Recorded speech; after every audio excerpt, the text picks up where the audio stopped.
نحمدہ ونصلی ونسلم علی رسولہ الکریم اما بعد فاعوذ باللہ من الشیطان الرجیم بسم اللہ الرحمن الرحیم۔ آج جو ہمارا موضوع ہے وہ میڈیکل سائنس کی وہ ترقی کے حوالے سے ہے، وہ ایڈوانسمنٹ کے حوالے سے ہے جس نے پوری دنیا میں تہلکہ مچا کے رکھا ہوا ہے، اور وہ ٹاپک ہے genetic engineering. It is very important to know the term genetic engineering۔ سب سے پہلے اس کی اصطلاح کو سمجھنا ضروری ہے، اس کے بعد ہم اس سے متعلق چند اسلامی احکامات کیا ہیں اور اسلام جینیٹک انجینئرنگ کے بارے میں کیا فرماتا ہے، آپ کو اس ویڈیو میں مختصراً اس کا تعارف اور اسلامی احکامات بتائیں گے۔ تو سب سے پہلے جینیٹک انجینئرنگ کسے کہتے ہیں؟ بیسیکلی یہ ورڈ جینیٹک جین سے نکلا ہے، اور واضح طور پہ جین جو ہے وہ ایک بنیادی کائی ہے، اور یوں سمجھ لیں کہ اس کو مختصراً اور عام ٹرمینالوجی میں سمجھانے کے لیے that is very important to know کہ جین کیا ہے اور اس کے فنکشنز انسانی جسم میں کیا ہوتے ہیں۔ میری جو پی ایچ ڈی کا تھیسس تھا جب میں ریسرچ کر رہا تھا، تو اس میں سے it was one of the topic genetic engineering اور اسلامی احکامات، Islamic stances regarding the genetic engineering. تو میں اپنے تھیسس کے چیپٹرز کے حوالے سے ہی کچھ چیزیں آپ کے سامنے گوش گزار کروں گا آپ کے، اور اسی میں سے کچھ چیزیں پڑھ کے سناؤں گا، کیونکہ it was my research regarding the genetic engineering. تو جاندار، یوں سمجھ لیں کہ کوئی بھی جاندار بالخصوص انسان اور ڈی این اے کا تعلق ایسے ہے جیسے اس کا رشتہ جو ہے جسم اور دل کا ہوتا ہے آپس میں، اسی طریقے سے ڈی این اے کا رشتہ جو ہے، جین کا رشتہ جو ہے، وہ انسان کے ساتھ ایسے ہی ہے۔ اب کچھ سطور میں آپ کو اپنے تھیسس کے چیپٹرز میں سے ہی پڑھ کے سنا دیتا ہوں، کیونکہ it was my research regarding this topic. کہتے کہ جاندار اور ڈی این اے کا رشتہ ایسا ہے جیسے کہ جسم اور دل کا رشتہ ہے۔ اس کی اہمیت کا اندازہ اس امر سے لگایا جا سکتا ہے کہ دیکھنا، سننا، انسان کی جسمانی تمام افعال، اس کے سینس آرگنز، حتیٰ کہ خلیوں کا بننا، انگلیوں کا بننا، جسم کا بننا، اور تمام تر ظاہری شکل و صورت اور انٹرنلی جو آرگنس ہیں ان کے فنکشنز، یہ تمام کے تمام جو ہوتے ہیں وہ جینیٹک کوڈز کے ذریعے ان کو فنکشنلائز کیا جا رہا ہوتا ہے۔ اللہ تبارک و تعالیٰ نے انسان کے جسم کو جو ساخت دی ہے، جو فنکشنز کرنے کے لیے دیے ہیں، اس کو سمجھنے کے لیے کہ اس کا فنکشنز کیسے ہوتے ہیں اور یہ جسم میں کہاں ہوتا ہے، یہ بڑا ضروری ہے کہ سب سے پہلے تو یہ سمجھ لیں کہ سیل ہوتا ہے، ایز اے ہیومن سیل، اور اس سیل کے اندر ایک نیوکلیس ہوتا ہے جو اس کا مرکزہ ہوتا ہے، اور لہذا نیوکلیس کے اندر اس کے بعد کروموسومز ہوتے ہیں،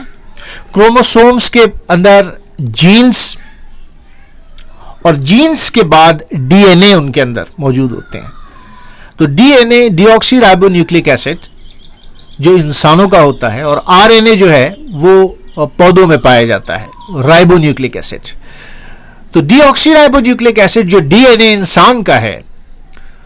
اس کی ترتیب اور جسم میں کہاں پایا جاتا ہے، وہ ایک بال کے اندر بھی ہے، ایک ناخن کے اندر بھی ہے، ہر خلیہ جسم کا، پورا جسم انسان کا، خواہ وہ ناخن ہو، خواہ وہ بال ہوں، آنکھیں ہوں،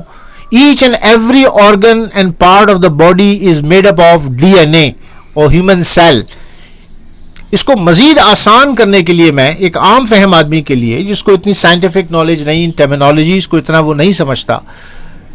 میں بہت آسان کر کے ایک مثال کے ذریعے آپ کو سمجھاتا ہوں۔ مثال کے طور پر ایک الماری ہے، دیر از اے کبرڈ، اس کبرڈ کے اندر ایک مین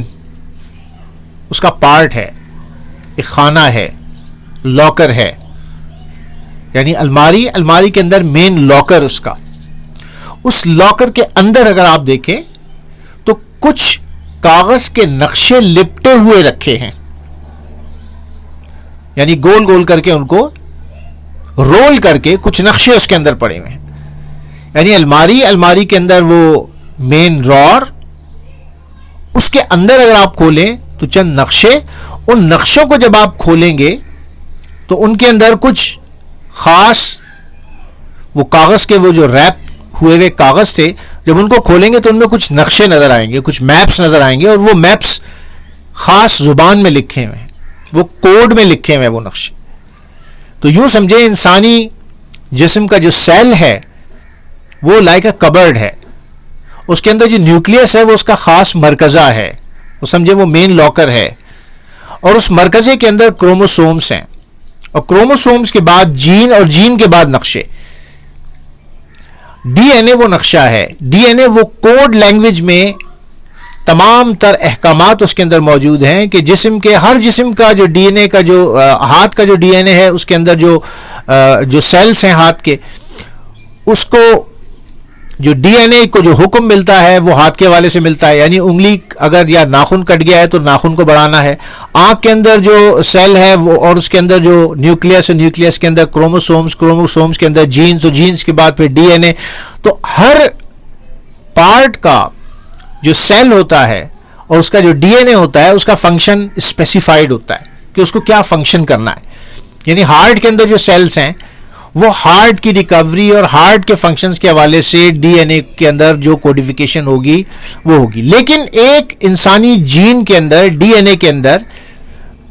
پورے انسانی جسم کو بنانے کی کوڈیفیکیشن موجود ہوتی ہے اور معلومات موجود ہوتی ہیں. یعنی آج جو جینیٹک انجینئرنگ ہے اور جو ڈی این اے کو جو پڑھا جا رہا ہے، آپ دیکھیں کہ اگر کوئی پوسٹ مارٹم پہلے ہوتے تھے، پوسٹ مارٹم آٹوپسی، لیکن اب ڈی این اے کی رپورٹس آتی ہے اور ڈی این اے سے یہ معلوم کیا جاتا ہے کہ اس کا رنگ کیا تھا، اس کی آنکھیں کیسی تھیں. اگر اس کی تصویر دے دی جائے تو وہ تمام تر چیزیں ڈی این اے سے ریڈ کرنے کے بعد بتا دی جاتی ہیں کہ یہ انسان وہی تھا. تو ڈی این اے ایک انسان کا ریپلیکا بنانے میں مدد کرتا ہے. اور اس جینیٹک انجینئرنگ کے بعد جو اگلا سب سے بڑا اسٹیپ آیا وہ آیا کلوننگ کے حوالے سے، کہ انسان کو کلون کیا جانے لگا. کیا تو نہیں جانے لگا لیکن اس کی پلاننگ ہے. لیکن اس میں میں بتاؤں گا کہ اس میں بھی ایک رپورٹ ہے کہ 2018 میں ایک کیس آیا کہ انسانی جینیٹک کے اوپر جو ہے وہ ایسی ریسرچ اور کلون کرنے کی تیاری کی جا رہی ہے. گو کہ پوری دنیا کے ممالک نے اس پر بین لگا دیا، کرسچینٹی نے بھی بین لگا دیا. جو آرچ بشپ ان کے ہیں، پوپ جو ہیں، وہاں سے بھی ایک اسٹانس آ گیا، ایک فتویٰ آ گیا کہ انسان کی کلوننگ جو ہے وہ پروہیبٹڈ ہے. It cannot be done in the laboratories because it has some disadvantages. لیکن جینیٹک انجینئرنگ نے ایک انقلاب برپا کیا، اور اب جو سائنٹسٹ کی ریسرچ ہے وہ آپ سمجھ گئے کہ جین کے اندر جو ہے وہ ڈی این اے موجود ہوتا ہے. ایک سیل ہے، سیل کے اندر نیوکلیس ہے، نیوکلیس کے اندر کروموسومز ہیں. کروموسومز کو جب کھولا جاتا ہے تو وہ جین، اور جین کے بعد پھر اس کے اندر ڈی این اے کا ہیلکس، جو ایک سیڑھی کو ٹیڑھا کر کے اگر آپ کر دیں اس کو اور ٹوسٹ کر دیں تو ایسے اس کے اندر کوڈ ہوتے ہیں. پھر اس کے اندر جو مخصوص اس کی لینگویج یا 4 بیسک کوڈز کے حوالے سے جو اس میں ہوتا ہے وہ نیوکلیوٹائڈ بیس پیئرز جس کو کہا جاتا ہے، کہ جس کے اوپر ڈی این اے تخلیق ہوا ہوتا ہے. تو یہ گیونائن ہے، سائٹوسائن ہے، ایڈینائن ہے اور تھائمائن ہے. یہ 4 بنیادی بیسک پیئرز جو بنتے ہیں اس کے نیوکلیوٹائڈ بیس کے، ڈی این اے کے، وہ ان 4 اجزاء سے مل کر بنتے ہیں. اب سائنس اس پہ کیا کر رہی ہے اور اس پہ کیا ریسرچ کر رہی ہے، وہ اس حوالے سے کہ صرف ڈی این اے کے اندر جو کنٹرول کرنے کی ہدایات موجود ہوتی ہیں، جسمانی اعضاء، ان کی ساخت، ان کے فنکشنز، اور ان تمام تر افعال کے لیے مختلف قسم کے جینز جاندار کے جسم میں ہونے والی تمام تر تبدیلیوں سے بے حد متاثر ہوتے ہیں. یعنی اگر انسان کو چوٹ لگ جائے تو جین ڈیمیج بھی ہو سکتا ہے، سیلز جو ہے وہ ڈسٹروائے بھی ہو سکتے ہیں، اور سیلز جو ہے وہ ٹوٹ پھوٹ کا شکار بھی ہو سکتے ہیں. تو لہٰذا اگر آپ دیکھیں تو جینز ٹوٹ جاتے ہیں لیکن ان میں ریکوری بھی ہوتی ہے. ایسی میڈیسنز بھی ہیں کہ جو جینز کو ریکور کر دیتے ہیں. جیسے ہاتھ کے اگر کوئی چوٹ لگی تو کھال کے کچھ جینز ٹوٹ گئے، سیلز ٹوٹ گئے، بعد میں وہ ریکور بھی ہو جاتے ہیں. اور خود انسان کے اپنے اندر اللہ تبارک و تعالیٰ نے صلاحیت رکھی ہے کہ وہ جینز کو ریکور کرنے کی صلاحیت رکھتا ہے. لہٰذا اس حوالے سے جینیٹک انجینئرنگ کو سمجھنے کے لیے بنیادی طور پہ اس کے فنکشن کو سمجھنا ضروری ہے. یعنی یہ وہ سالمہ ہے جسے ڈی این اے کہتے ہیں، جو ہمارے جسم کے 100 ٹریلینز خلیوں میں سے ہر ایک میں پایا جاتا ہے. یعنی جتنے سیلز ہمارے 100 ٹریلین سیل سے ایک انسان بنا, ہر سیل کے اندر ڈی این اے موجود ہے. یعنی ایک بال کو بھی اگر لے لیا جائے تو اس سے انسان کا ریپلیکا بنانے کے لیے سائنس نے جو ہے وہ ایک روڈ میپ بتا دیا ہے.